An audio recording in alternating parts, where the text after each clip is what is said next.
Let's mic history को जानो।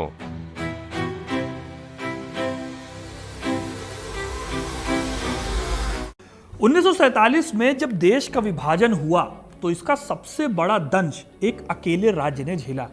ये वो राज्य था जिसमें रहने वाले लाखों लोगों की जिंदगी रातों रात तबाह हो गई। विभाजन की पूरी कहानी में जितना दर्द इस राज्य को मिला उतना हिंदुस्तान में और किसी राज्य को नहीं मिला। इस राज्य का नाम है पंजाब। लहलहाते खेतों और नदियों की वो धरती जो रातों रात खून के दरिया में बदल गई।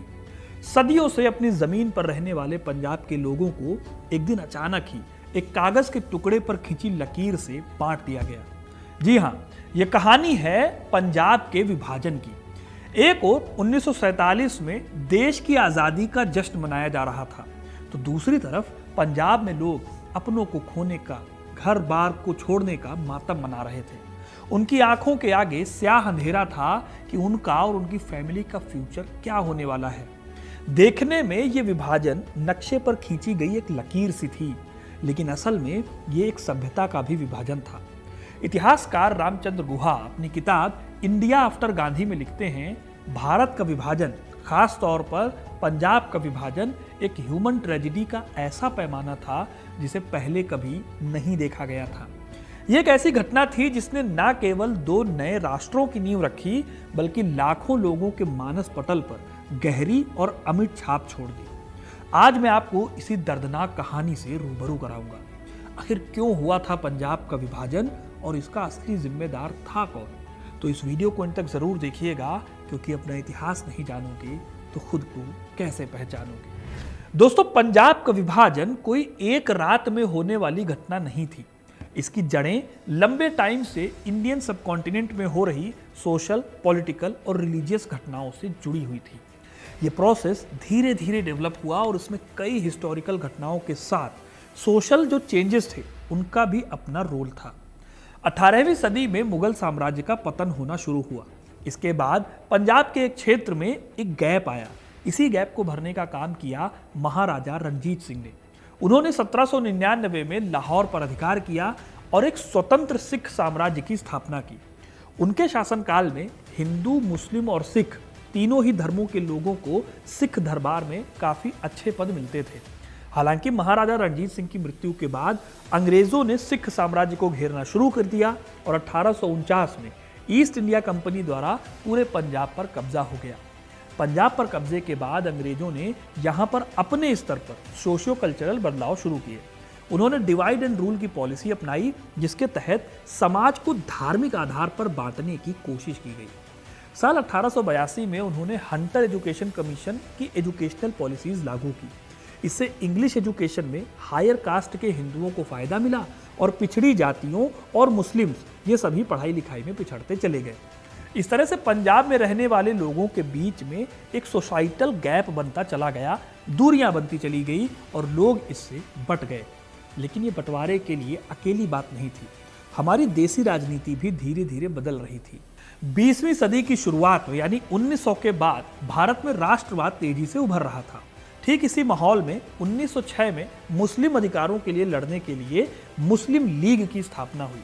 इसी तरह 1915 में हिंदू महासभा का गठन होता है, जिसने हिंदू अधिकारों की रक्षा के लिए काम करना शुरू कर दिया। इन दोनों संगठनों की पॉलिटिक्स में टकराव की पॉलिटिक्स तो होनी ही थी। खिलाफत आंदोलन और उसके बाद शुद्धि आंदोलन जैसी घटनाओं ने पंजाब में पहले से पनप रही धार्मिक पहचान और अलग अलग धर्मों के विभाजन को और ज्यादा उभार दिया। इन सभी ऐतिहासिक प्रोसेसेस ने मिलकर पंजाब में वो जमीन तैयार की जहां विभाजन की मांग और उसके पीछे की मानसिकता धीरे धीरे मजबूत होती चली गई।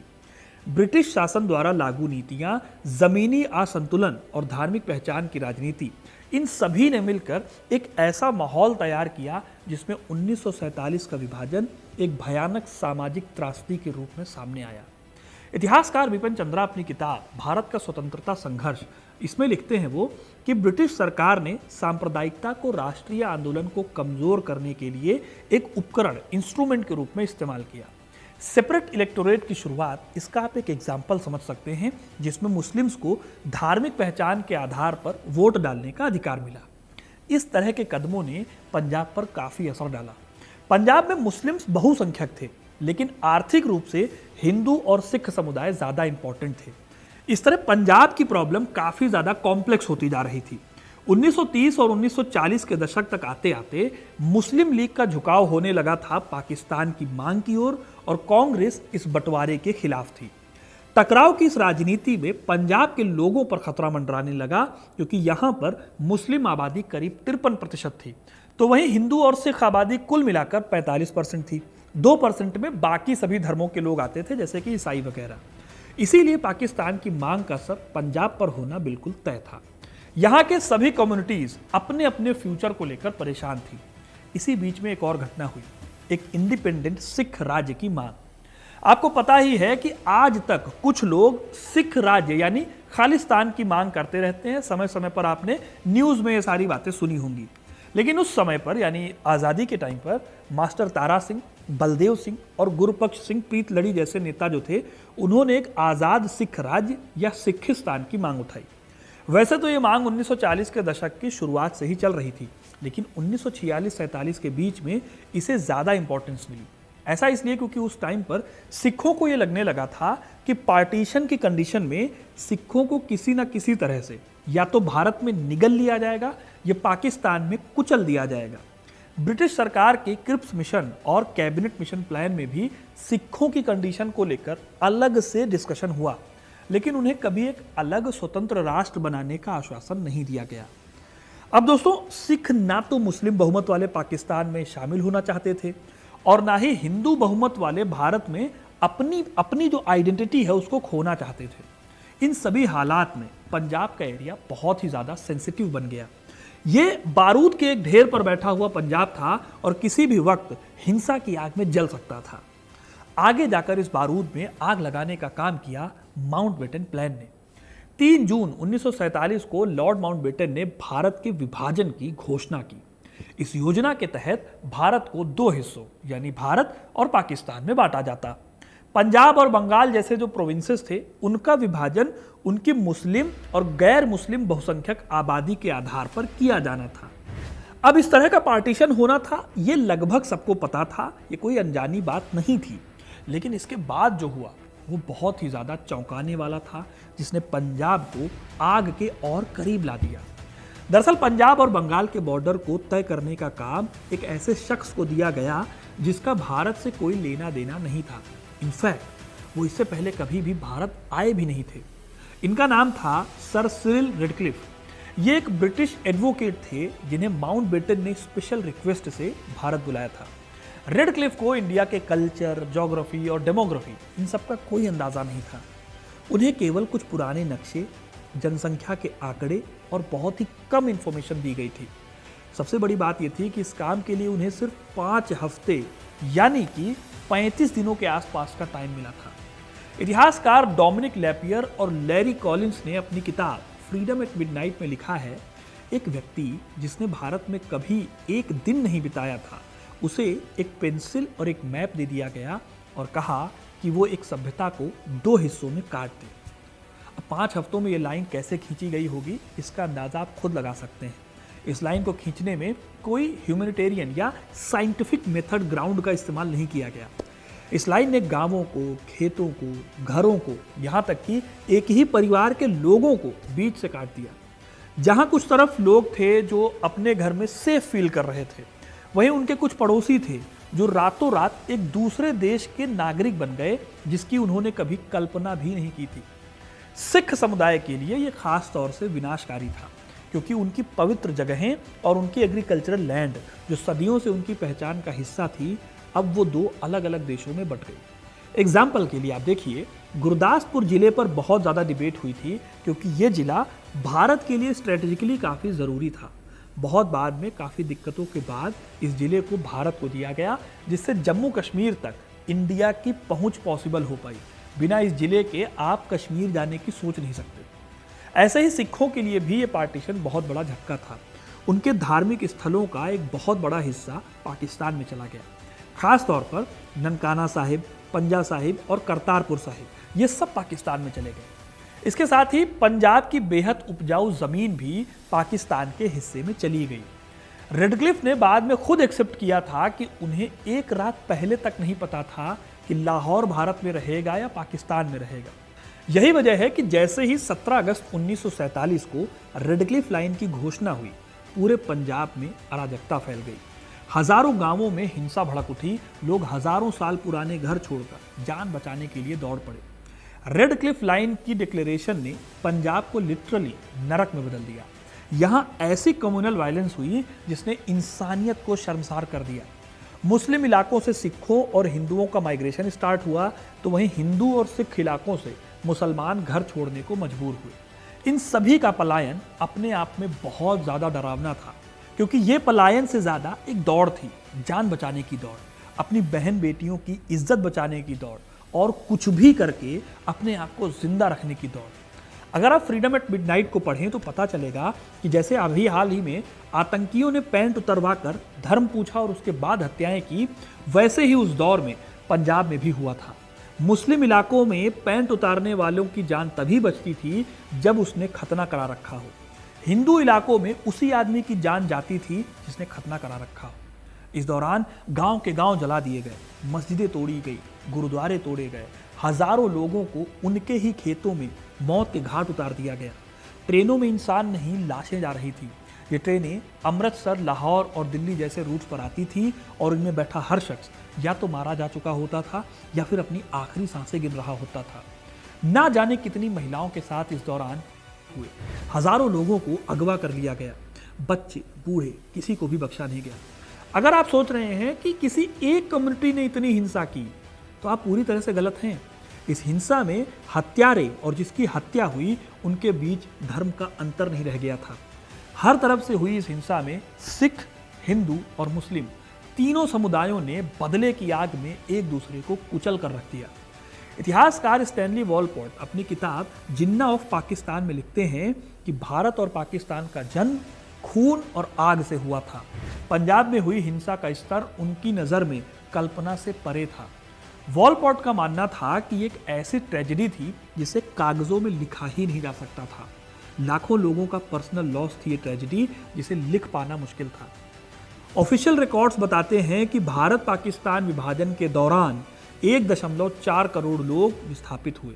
सिर्फ पंजाब में ही 5 लाख से ज़्यादा मौतें हुई। 75,000 से ज़्यादा महिलाओं को अगवा किया गया। इन महिलाओं में कई महिलाएं कभी अपने परिवार के पास वापस नहीं लौट पाई। जाहिर है कि असल नंबर इससे कहीं ज़्यादा होगा, क्योंकि बहुत से ऐसे एक्सीडेंट थे जो दर्ज ही नहीं हो सके। लाखों लोगों ने मीलों पैदल यात्रा की, बिना भोजन के, बिना पानी के या आश्रय के। जो लोग भाग्यशाली थे वो शरणार्थी शिविरों में पहुंच गए, जहां बुनियादी सुविधाओं का अभाव था।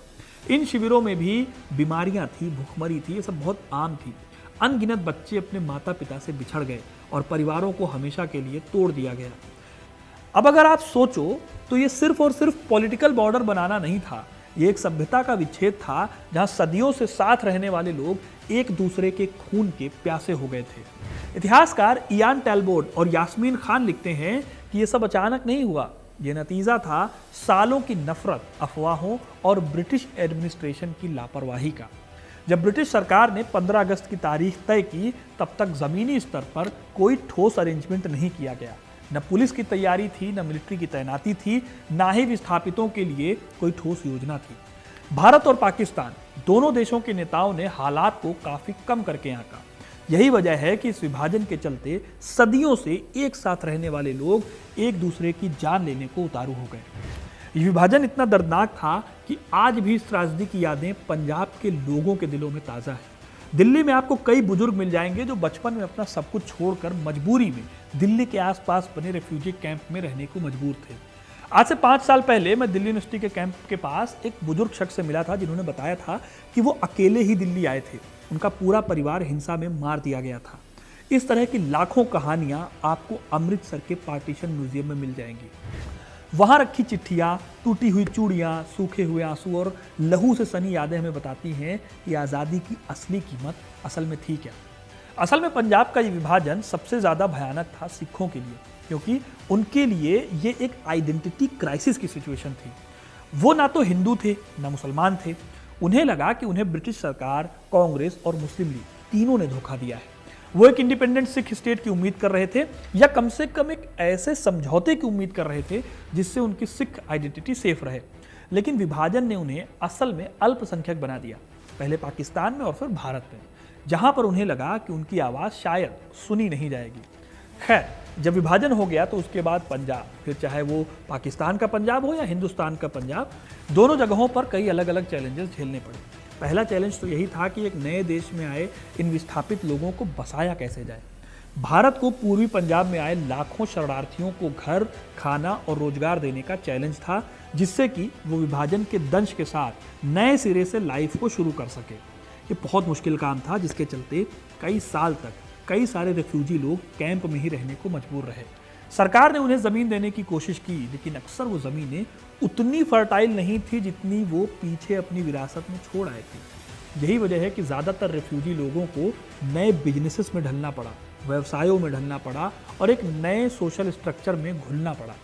भारतीय नेताओं, खासतौर पर पंडित जवाहरलाल नेहरू और सरदार पटेल को इस ह्यूमन क्राइसिस से निपटना पड़ा, जबकि ठीक उसी समय उन्हें इन सारी समस्याओं के साथ एक नए राष्ट्र के निर्माण को भी ध्यान में रखना था। ठीक ऐसे ही पाकिस्तान के हिस्से वाले पंजाब में भी हालात लगभग सेम थे। वहां पर भारत से आए मुसलमान पाकिस्तानी पंजाब में बसने लगे। उन्हें भी पुनर्वास, सुरक्षा और रोजगार की प्रॉब्लम्स का सामना करना पड़ा। काफ़ी प्रसिद्ध इकोनॉमिस्ट और इतिहासकार हैं इरफान हबीब। उन्होंने भारत के आर्थिक और सामाजिक इतिहास पर अपनी स्टडीज़ में इस बात का जिक्र किया है कि कैसे विभाजन ने दोनों देशों की एग्रीकल्चरल इकोनॉमी को पूरी तरह से अफेक्ट किया और इसी वजह से पुनर्वास में दशकों लग गए। दरअसल विभाजन के बाद पंजाब की इकोनॉमी भी डावाडोल हो गई। सिंचाई का मैकेनिज्म जो पूरे पंजाब के लिए इंपॉर्टेंट था, अब उस सिंचाई का मैकेनिज्म का भी बंटवारा हो गया, जिसके चलते सभी चीज़ों को दोबारा पटरी पर लाना पड़ा। उद्योग और व्यापार भी इस विभाजन से काफ़ी प्रभावित हुए। फिर भी पंजाब के लोगों की जुझारू भावना थी और कड़ी मेहनत थी, जिन्होंने उन्हें इस ट्रेजेडी से निकालने में मदद की। धीरे धीरे पंजाब में लाइफ वापस लौटी और एग्रीकल्चर से लेकर अलग अलग सेक्टर्स को डेवलप किया गया। विभाजन की इस भयानक भयावहता के बावजूद उन्होंने हार नहीं मानी। ये उनकी अदम्य भावना का प्रमाण है कि पंजाब आज एक समृद्ध राज्य है। दोस्तों, विभाजन की इस भयानक त्रासदी ने हमें कई गहरे सबक सिखाए।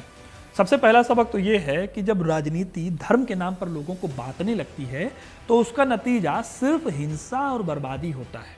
अब आप इसमें किसी भी धर्म को ले लीजिए, वही आपको कहावत याद होगी, अति का भला न बोलना, अति की भली न चूक। बिपिन चंद्रा जैसे इतिहासकारों का मानना है कि सांप्रदायिक सोच और नेताओं के सत्ता के लालच ने इस दुखद बंटवारे को जन्म दिया। दूसरा सबक यह है कि इंसान में गजब की ताकत होती है। लाखों लोगों ने उस दौर में सब कुछ खो दिया, लेकिन उन्होंने हार नहीं मानी। उन्होंने नए सिरे से जिंदगी शुरू की और अपनी पहचान को फिर से बनाया। दिल्ली, अमृतसर और लुधियाना जैसे शहर आज उन्हीं विस्थापितों की मेहनत का नतीजा है। तीसरा सबक यह है दोस्तों कि इतिहास को याद रखना बहुत ज़रूरी है, ताकि हम दोबारा ऐसी गलती ना करें। रामचंद्र गुहा कहते हैं कि विभाजन की कहानियाँ हमें इंसान की क्रूरता और हिम्मत दोनों की याद दिलाती हैं। अमृता प्रीतम की पिंजर, भीष्म साहनी की तमस और खुशवंत सिंह की ट्रेन टू पाकिस्तान जैसी किताबें इस दर्द को आज भी जिंदा रखे हुए। अगर आपने नहीं पढ़ी है तो ज़रूर पढ़िएगा। आपको पंजाब के विभाजन के समय लोगों को जो समस्याएं झेलनी पड़ी उसके बारे में अच्छे से पता चलेगा। आज के लिए बस इतना ही।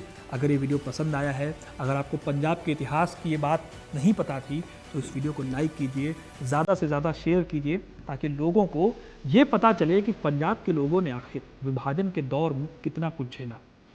चैनल को सब्सक्राइब करना ना भूलें, ताकि आपको ऐसी इंटरेस्टिंग कहानियाँ मिलती रहें। बहुत बहुत धन्यवाद।